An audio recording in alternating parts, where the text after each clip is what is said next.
Okay. Well past the end of this podcast. Well, you had a story last time you talked about, I forget his name, but it was someone you hired and you were like, I know he's the right guy. It was Nick. Yeah. Nick. Okay. Yeah. Can you just tell me that story again? Because I think it's relevant to where we're going. Yeah, absolutely. So to give a brief background for the audience, I own a small business that provides behavioral health services, and we're very fortunate to be growing. We've been growing for several years, and it's great. We get to help more people. Yeah, yeah. Well, I was at a point where the business had grown. I was drowning like most small business owners do. Yes. Ebbs and flows when we're lucky enough to have it do that. And I hired Nick during COVID. And so because we work in congregate living settings, we work in large day program settings in healthcare as well. We weren't on site. And so the story takes place one of the first times Nick went on site after I'd hired him. Okay. So everything we've been doing was largely paperwork and discussion. Right. He's kind of unproven at this point, I would say. Yeah, in the space of him and I working together. Right, sure. And we walk into this day program setting that had roughly 100 adults with intellectual disabilities in a warehouse. It's loud. In a warehouse? It's like a warehouse. Like okay. It'd be like going to, I don't know what would be a good example, but it'd be like a back of a PetSmart. Okay. Where it's like super high ceilings. Yeah, loud. Yeah. There's a lot going on. And you got people on all the continuum of intellectual disabilities. Right. And this gentleman that was the resident in the story had autism.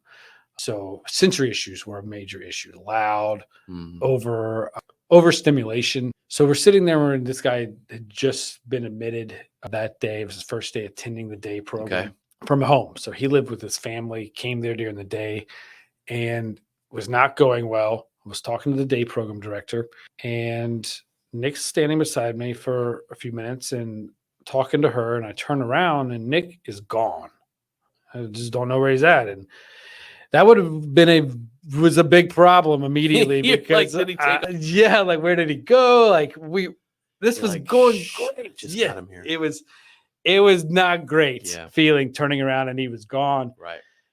But then I found him, and he was across the room and was sitting next to a man that was 6'2", 225, autistic. Big dude. Yeah. Nonverbal.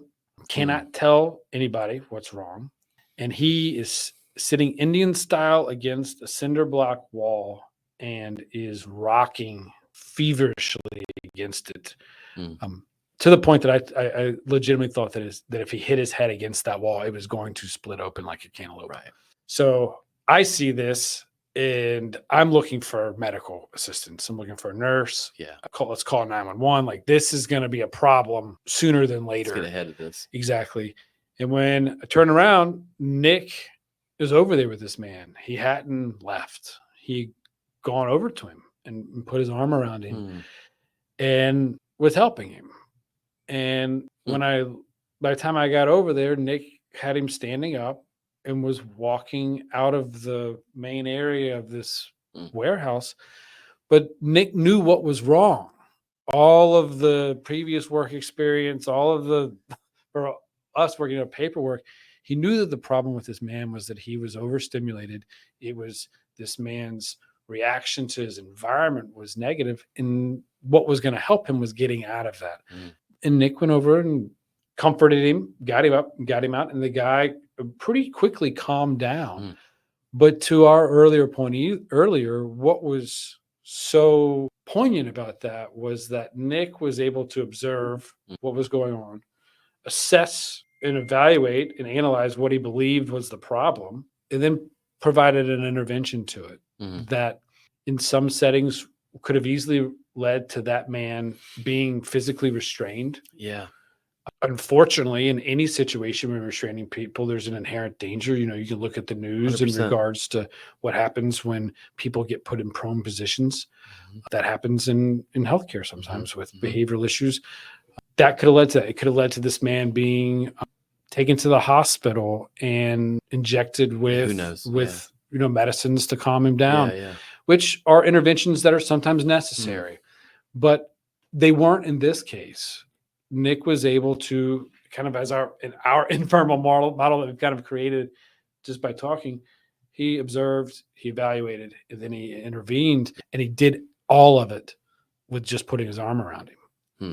It was, you used the word empathetic a minute ago, and Mhm. it's the perfect word.